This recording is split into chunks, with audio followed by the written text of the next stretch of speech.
Welcome to Building My Legacy podcast. This podcast is designed for leaders and entrepreneurs who want to leave a legacy and will provide strategies that focus upon key elements for legacy creation, determining your desired impact and its benefit, increasing your legacy's reach by engaging key stakeholders, planning, prioritizing, and executing. Here's your host, Dr. Lois Sonstegard. Welcome, everybody, to today's Building My Legacy podcast. I have with me today Mandi Graziano. She is an author, a speaker, and she's done a lot of interesting things. She's been in sales, she's been in hospitality and events, and she's really looked at how do you build those relationships, even in quick sales, quick negotiations, so that you have something long-term. So, Mandi, let's start with how you got into that. And then I want to talk about some of the things that you're doing right now. I don't want to leave out what you're doing with your book. She's also just written a book called Sales Tales. Came out in October. Her ebook will be coming out April 22nd. She has a very interesting way in which she's going about marketing it. So I want to come back to that. But let's start with, how did you get into all of this? Sounds like a trick question. Well, everything I've ever done, I feel like I have just fallen into. And I've been really, really lucky. There's a ton of hard work, but I've been really lucky. So I think going back to the hospitality piece, I started working at my first hotel in the year 2000, and that was in San Diego. So by way of getting to San Diego I was in Cleveland, Ohio, which is where I'm originally from. And I was at a bar with my friends, in my early 20s, and somebody came around, one of the beer girls came around and told us to enter this competition. So we filled out a form for a radio station. And the next day, my roommate won. And it was an all expenses paid trip to Dublin, Ireland. Wow. And it was put on by Miller Genuine Draft. And I had never really flown anywhere before. I think I flew to Charlotte or something like that. And now I'm traveling across the pond. And this is Y2K. So the world's supposed to explode and I'm getting on an airplane going to Dublin, Ireland. So we went over there and they marketed it as big band, small venue, big mystery. So it was called the Blind Date Concert. They put blindfolds on all of us, put us in a bunch of shuttles, took us to a small venue, dropped the curtains, and it was Smashing Pumpkins. And when I was there, that was the first CD I ever bought too, a year prior. So I was really keen on this band. And when I was there, I said, I have to make a New Year's resolution that matters. It's New Year's Eve, and I'm super lucky being here. So I made the New Year's resolution that by the time I was 25, I am going to move out of Ohio. I'm going to apply for a whole bunch of jobs in hotels and move out of Ohio. So my birthday's in August. I had 8 months to figure that out. And at that time, I was a marketing manager for a banquet and conference center. So we were all event space. We had 8 banquet rooms, but we didn't have any sleeping rooms. So I would partner with the local hotels, and I had the space, they had the room. So we were a natural match for each other. We solved a lot of customers' problems, but I became unusually obsessed with hotels because I thought, oh my gosh, once they open, they never close. This is a 24-hour operation. How does this thing run? If it's 3 a.m. and somebody checks in, like that person at the front desk has to be super happy and welcoming. You're welcoming into your home. So I got obsessed with hotels and I just applied to a whole bunch of hotels and all over the country. I was terribly underqualified. And then the only hotel that would accept me was the Sheraton San Diego. So I came out in June. I interviewed there and a whole bunch of other places. I went back to Ohio and said, I'm moving. My 25th birthday is in August. So my parents, everybody thought I was crazy. I loaded up a 25-foot moving truck, moved to San Diego, and the next day had my final interview at the Sheraton San Diego, and a hotel hospitality career was born. Wow. And then, I elevated and escalated throughout the different hotel companies, hotel leadership roles, all of that for the next, 15 years or so, but it started really with a lucky New Year's resolution in Dublin, Ireland in 1999. Okay. So when you were in the hospitality business, because you were dealing with events, you honed in on the sales aspect. So talk a little bit about that and how you developed this quick sales. And was that also when you began to develop this business bedside manner? Yes. Yes to all three questions. Okay, so let's talk about that. Great.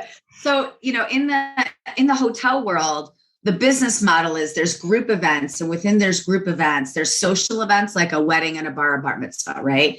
Then there's corporate events like a training session or something you might go to. That's a daytime thing. Then there's conferences like a certification, the National Association for XYZ, and that's a multiple day, right?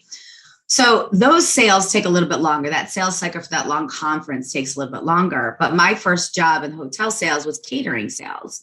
And that was just a really quick hit of you were built for volume. And it was, you had really basically one phone call to identify what the customer needs and to give them all your sales features that you have and convince them either to hold the date, an event date at your hotel, or to come in for a site inspection. That's what we call a tour of the hotel, is a site inspection. And I was really bad at it at first because I was chatty Cathy. I was talking and I wasn't listening. And then once I learned that, especially for brides, for example, and grooms, this is the most important day of their life, and I'm just talking over them, that didn't make sense. So the same with seminars. A lot of these people putting on seminars are people like you and I. We are small business owners, we're entrepreneurs, and we're doing this to grow a brand. They don't want to hear me talk. They want to talk to me. So once I learned that listening sped up the sale, and I learned that I could actually close the sale on that one call, then I was off to the races. But it took a while, and listening was the key to victory with that piece. And then I think I lost the other questions after the quick sale. Oh, so your business bedside manner, was that part of the sales process that you used? Well, yes and no. So I developed business bedside manner during COVID. It was a rant.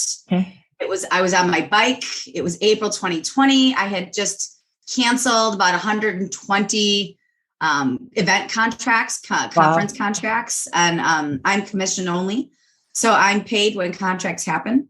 So me canceling over 100 contracts meant I wasn't being paid, and I was stressed, just riding my bike, sweating it out. And I was having a conversation with myself. So I thought I should probably voice to text this. So as I was writing, I talked to myself about how people were being in that moment. And I was dealing with hotel developers, hotel operators, hotel owners, general counsel for my clients, legal people for the hotel side. And everyone, they were being jerks. Everyone was being a jerk. And I remember sitting back thinking, listen, we're all going through this. This isn't just you on the hotel side. This isn't just me. We're all going through this, and we are all going to come out of this. But this damage that's happening right now, a lot of us aren't going to be able to get over that, right? This relationship is going to take some time to repair. So let's tweak and fine tune our business bedside manner now. So when we come out of this, which we will have the greatest buying opportunity of our entire lives, let's like each other at the end of this so we can be better partners after. And so business bedside manner for me was just born out of a bike rant and me noticing people not being kind to each other. And then I also noticed we kept asking each other, how are you? It's like, listen, I know how you are. You're tired, you're exhausted, you're fearful, all of these things, right? So let's just take how are you off the table, and let's change that to what made you laugh this week, or what has changed for you, or how have you changed, or what keeps you up at night? Like, let's just change those questions. So business bedside manner was born out of a bike rant, but I hearken back to 20 years prior when I had a really bad business bedside manner when I was actually working at the hotel right after September 11th. And I talk a lot about that in the book, about some of the things I did in the past that were really bad, right? Great examples of bad business bedside manner. And all of those sort of led me to creating this business bedside manner concept, to which I chat about, and, I actually trademarked it. I love it. So I love that saying so much, but I really try and live by that as well. So tell me, what were your mistakes and what do you do differently now? Because I don't think that rancor is finished. I think we're in just a new level of it. I totally agree with you. I totally agree. I mean, I think my mistakes were really just being greedy, only looking at it from my point of view, right? Like the point of view is so important in every sale and every business situation, or even in your own. You're buying a piece of furniture. The person selling you that piece of furniture, they have their own perspective, needs, wants, desires, and you're the buyer, right? So I can't go into every situation just knowing my own piece. I have to understand all the avenues here. And I think that was my mistake. I was greedy. I was only looking at it from my perspective. And I really wasn't understanding the intentions and motivations of other people. And I think once we drop the reins on that, I think we're so much more successful. And I think right now, mistakes, I think we're all making some mistakes right now, but I think a lot of us are doing business the same way we did in 2019. And if we're doing business the same way in 2022 that we were in 2019, we've got to stop, because our customers have changed, their businesses have changed, and not everybody has changed in the same way. And so I think the mistakes, and I'm still making them, and I think a lot of people are, is like, we're not meeting people where they're at. We've got to really find out where people are, meet them right there, and then rebuild from that position.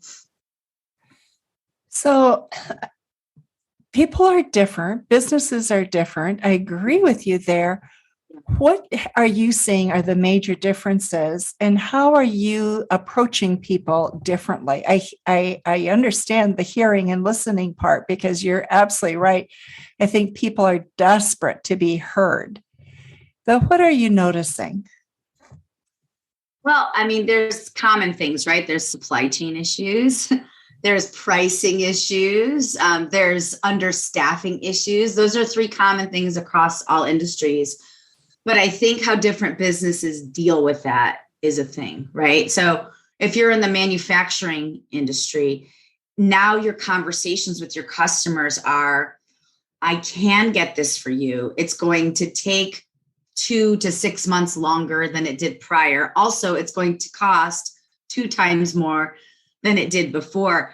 And how are you having that conversation? Nobody wants to hear that, but those are things beyond your control.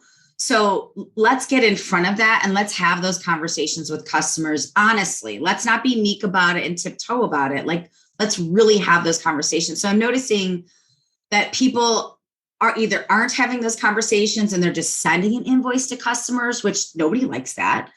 Or they are having the conversations, but the conversations are really weird because people are uncomfortable with confrontation. Or if they are having the conversations aren't telling the big story.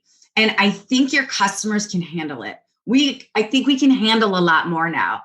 And I think companies, and I don't think this is by design. I think this is just from being awkward or uncertain.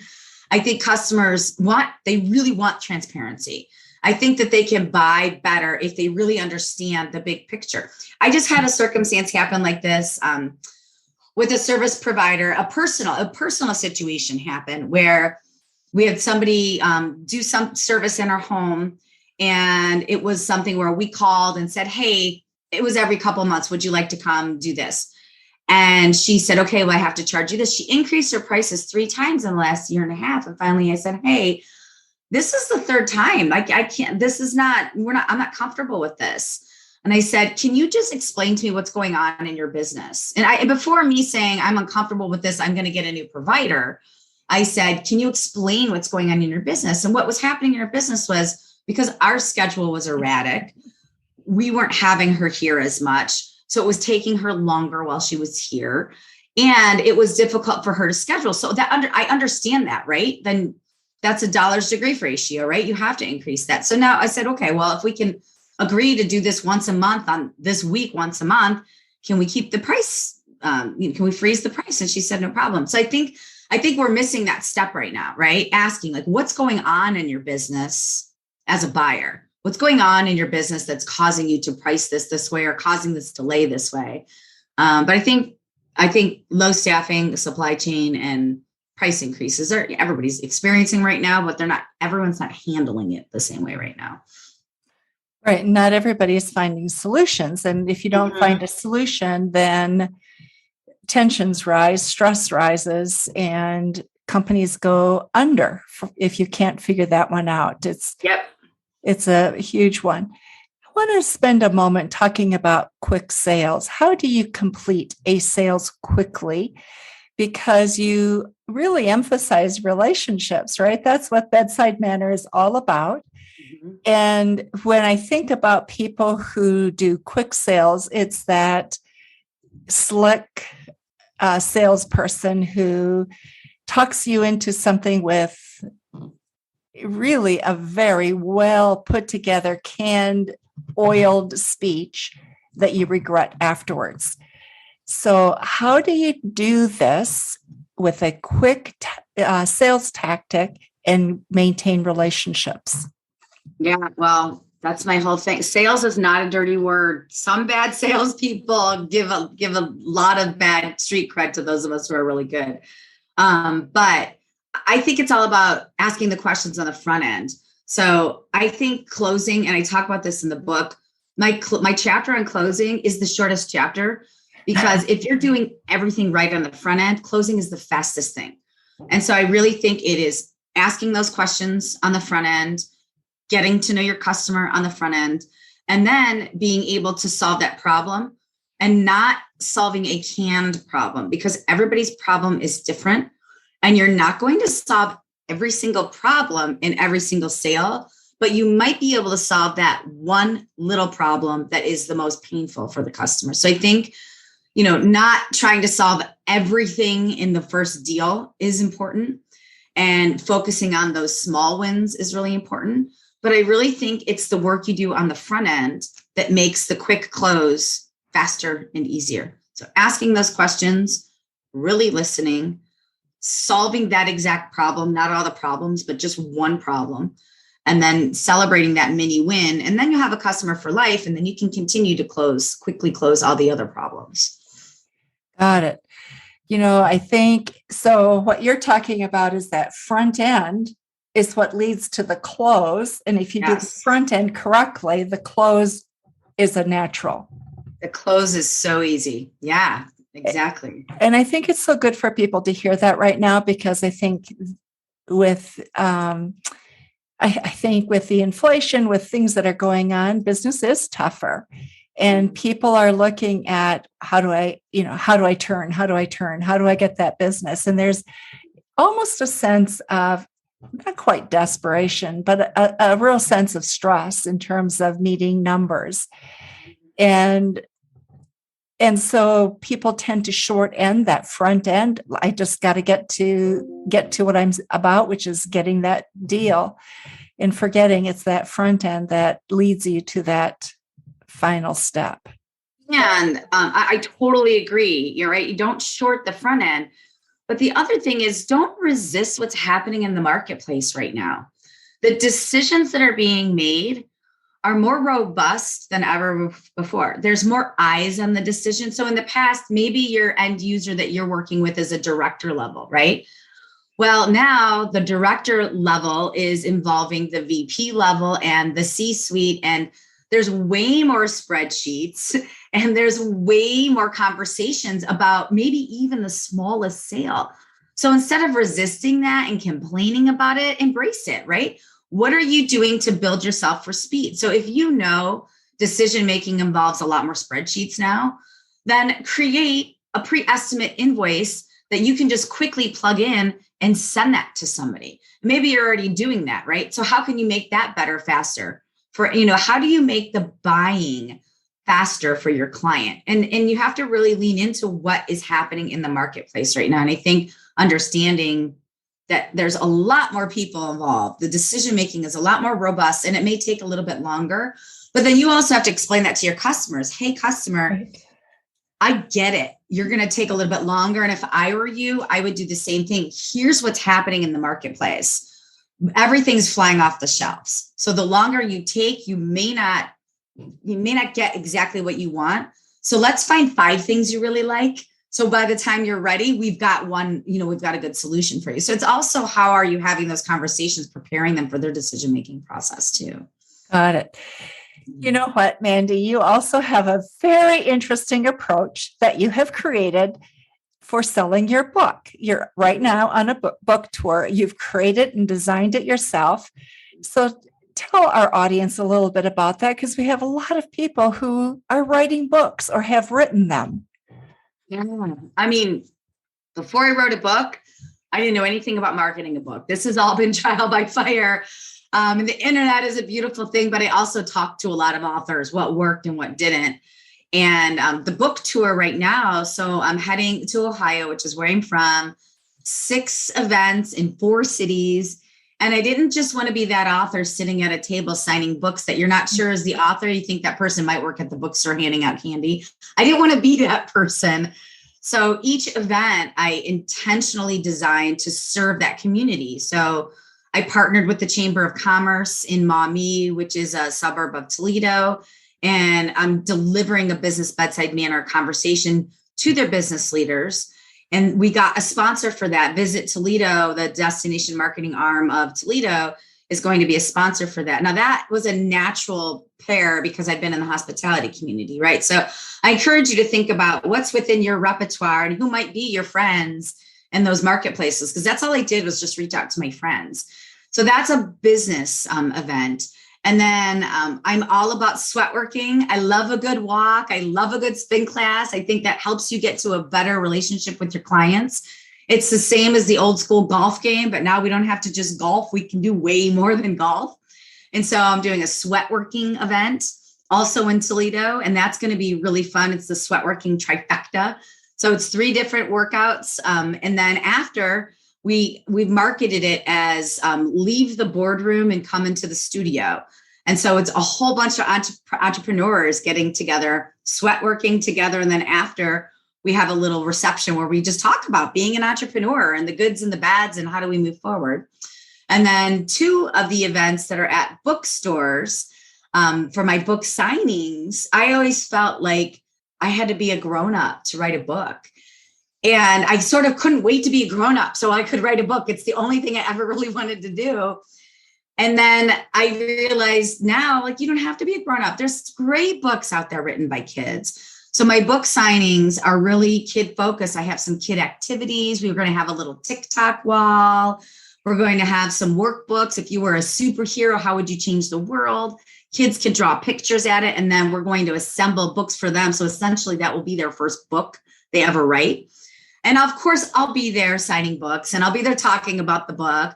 But I wanted each experience to have an activation that was meaningful for the person that took the time out of their day to drive however far they drove to come see me or come learn about a new book. And so, those are at the book events. And then I'm doing a Break the Internet audio book launch party at a local dive bar in my hometown in Cleveland. And all at one time, I have different friends and family that are going to help people download the Audible app. And then at a certain time, I think it's 7:30 or something like that, we're all going to press buy at the same time, try and break the internet. I hope it doesn't. But we're all going to buy the book all at the same time. And so April 22nd, the whole day, everybody can buy my audiobook. But at that particular event, we're going to hit buy all this. And we're going to build up to it and hit buy. And then I've got prizes. So all of these events, I have prizes and I have a QR code that people can scan. If you scan it, you instantly sign up for my newsletter, Sales Tales Nuggets. And with that, then you'll enter to win these prizes. And the prizes are awesome. They're stuff in market, hotel gift certificates, baseball game things. Some of them are journals. Some of them are gourmet teas. But I want everybody to leave with a little something from each event. How wonderful. Yeah. And I love that idea. And Thank I think you. for many of the people who are listening, it'll be really a great thing for them to take away. Mandi, our time is almost up. What have we missed? What would you like to leave with our audience as their closing thoughts? Closing thoughts. Well, a couple thoughts. Give yourself a break right now. We are all running at breakneck speeds, and not everything's going to be perfect. So just do your best and just give some grace to those around you and know that they're all doing their best too. And I think everybody has good intentions right now. We're all just doing our best. At least that's my little mantra I give to myself every day. And schedule breaks for yourself. We're all working a lot. And I found my personal success and how to keep my brain intact and keep myself focused is every 90 minutes. I've got a break scheduled on my calendar. I literally take a 5-minute break. I either go outside, take some fresh air, take a glass of water, or something like that. But I'm all about, this is an endurance situation. This is a marathon. This is not a race. We've been waiting for this. Now it's here. Let's make it last, and let's make something good of this. I love that. Let's make it last, and let's make something good of it. And think through what your bedside manner is. It matters. It matters, doesn't it? Totally. Mandi, thank you so much for being with us today. And for those of you that are listening, we will have information about Mandi in our show notes. Remember, her ebook, Sales Tales, will be coming out April 22nd. And it's available through your website, through Amazon, is it?